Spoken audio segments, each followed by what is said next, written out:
Media centre तर्फे मी केंद्रीय सामाजिक न्याय राज्यमंत्री माननीय रामदासजी आठवले साहेबांचं या ठिकाणी स्वागत करतो। त्यांच्या समवेत आजच्या पत्रकार परिषदेला माननीय परशुरामजी वाडेकर, माननीय मंदारजी जोशी, माननीय शेवाळेजी आणि आपले पश्चिम महाराष्ट्र माध्यम विभाग प्रमुख अमोलजी कविटकर उपस्थित आहेत। आलाय रिपब्लिकन पक्ष म्हणून तुमच्या सगळ्यांचं आहे आठवले साहेबांकडे लक्ष।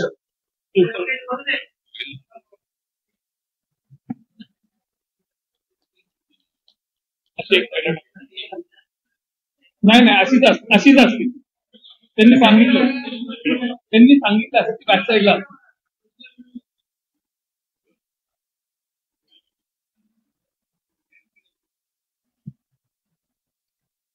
भारत बसा इकडे स्वागत करून आदरणीय नेते रामदासजी आठवले साहेब प्रेसला संबोधित करत त्यांनी करावं अशी त्यांना विनंती करतो। धन्यवाद। आहे संदीपजी आपले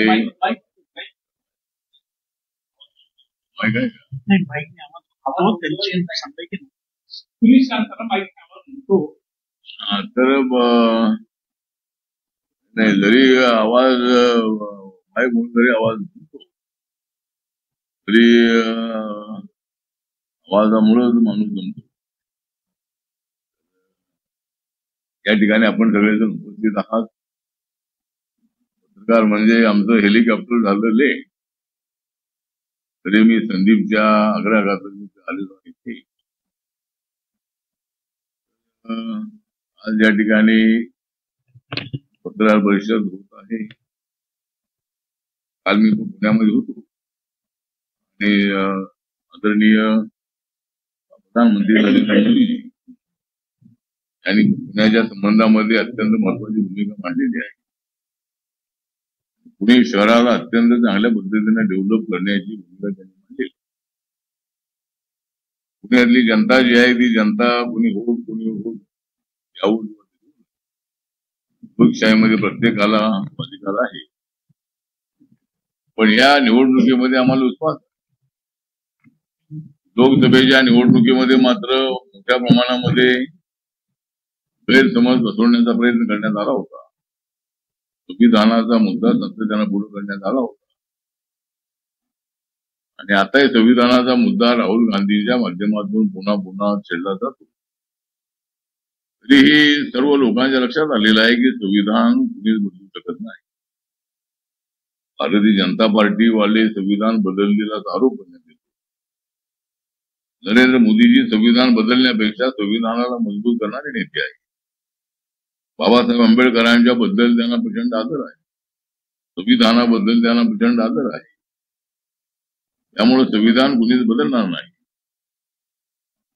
आणि यावेळेला लोकांच्या लक्षात आलेलं असल्यामुळं आणि आम्हाला लोकांचा मिळणारा प्रतिसाद पाहिल्यानंतर आम्हाला विश्वास आहे की जवळजवळ 170 पर्यंत जागा आम्हाला मिळू शकते। महायुतीची अशा पद्धतीची आम्हाला अपेक्षा आहे, खात्री आहे। आणि आज मी इथे याला उतरलो आपल्या अमोल्याला, त्या ठिकाणी मी ज्या हेलिकॉप्टर मधून गेलो त्या ठिकाणी माझं हेलिकॉप्टर चेक करण्यात आलं। परवा मी लातूरला गेलो होतो। लातूरला माझी बॅग होती, माझी बॅग सुद्धा चेक करण्यात आली आणि हा विषय इलेक्शन कमिशनचा आहे, हा विषय सरकारचा विषय नाही। हेलिकॉप्टर चेक करणं किंवा बॅग चेक करणं हा सरकारचा आदेश नाही।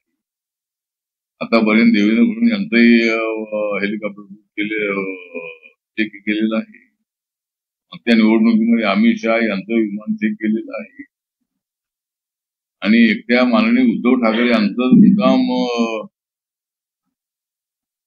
हेलिकॉप्टर चेक केला असा आरोप इलेक्शन कमिशनला तो पूर्णपणे अधिकार आहे। इलेक्शन मध्ये काय घपला होऊ नये, इलेक्शन ही अत्यंत डेमोक्रेटिक पद्धतीने व्हावी। आवाज येत नाही। निवडणूक जी आहे ती डेमोक्रेटिक पद्धतीनं व्हावी आणि निवडणुकीमध्ये अजिबात अशा पद्धतीचा पैसे वाटण्याचा किंवा इकडे तिकडे करण्याचा विषय हीच भूमिका इलेक्शन कमिशनची आहे असते आणि त्यामुळं अशा पद्धतीनं चेकिंगचं जे काम आहे ते चेकिंगचं काम इलेक्शन कमिशन म्हणून माननीय उद्धव ठाकरे यांचंच हेलिकॉप्टर चेक केलं असं नाही. त्याचा एक राजकीय भाव जी हे ज्येष्ठ नेते आहेत आणि अशा गोष्टींना सामोरं जाण्याची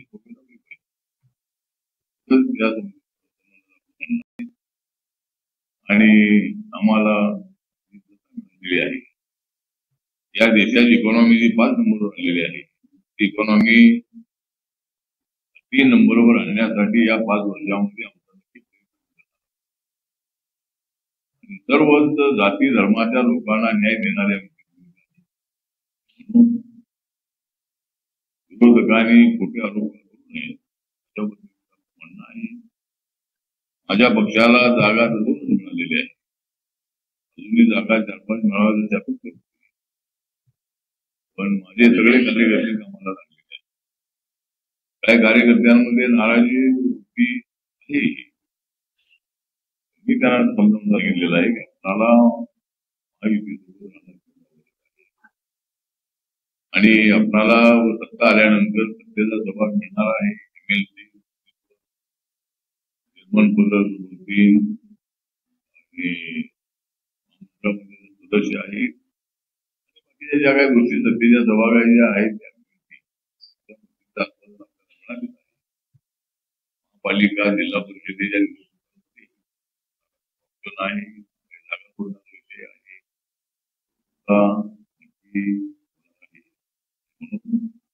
सगळे कार्यकर्ते कामाला लागलेले आहेत.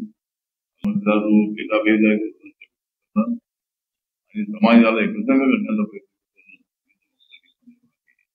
आणि या निवडणुकीमध्ये एकनाथ शिंदे देवेंद्र फडणवीस आहे महाराष्ट्र आणि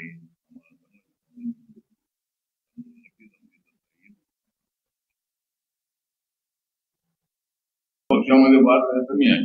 इतर पक्षामध्ये बघितले आमचे त्या ठिकाणी बऱ्याच ठिकाणी एकाच ठिकाणी 2 आमच्याच महायुतीचे उमेदवार शिकवायला उभे आहे. आम्हाला प्रश्न पडतो की त्या ठिकाणी नक्की त्या तुलनेमध्ये आमच्याकडे 0.1 सुद्धा लोक नाराज नाही. नाराजांची संख्या आहे. पण 2 पावलं मागे आपण यासाठी यायचं आहे की आपल्याला पुढे 4 कार्यकर्त्यांनी नाराज असले त्यांनी बाजूला ठेवा. बाबासाहेबांचा पक्ष आहे. मी पक्षाला मजबूत करण्याचा प्रयत्न करतो आहे. मी मंत्री असल्यामुळं माझा पक्ष देशाच्या सर्व राज्यांमध्ये जाऊन नागालँडमध्ये माझ्या पक्षाचे 2 आमदार निवडून आलेले आहेत. माझा पक्ष आहे. आसाममध्ये माझा पक्ष चांगला आहे. सर्व नॉर्थ ईस्ट मध्ये सगळ्याच देशामध्ये माझा पक्ष आहे. कार्यकर्त्यांनी थोडीशी नाराजी बाजूला ठेवून आपल्याला इथं महाराष्ट्रात सत्ता आणायची आहे. ते आणल्यानंतर आपल्याला सत्तेचा सुरुवात होणार आहे. त्यांचं म्हणणं बरोबर आहे. त्यांचं म्हणणं बरोबर आहे. पण 2 जागा सोडल्या आम्हाला. 2 जागा सोडल्या तरी माणूस त्यांचा आणि पक्ष माझा. कार्यकर्त्यांच्या भावनेशी मी सहमत आहे आणि माझ्या भावनेचे कार्यकर्ते माझा पक्ष टिकून आहे.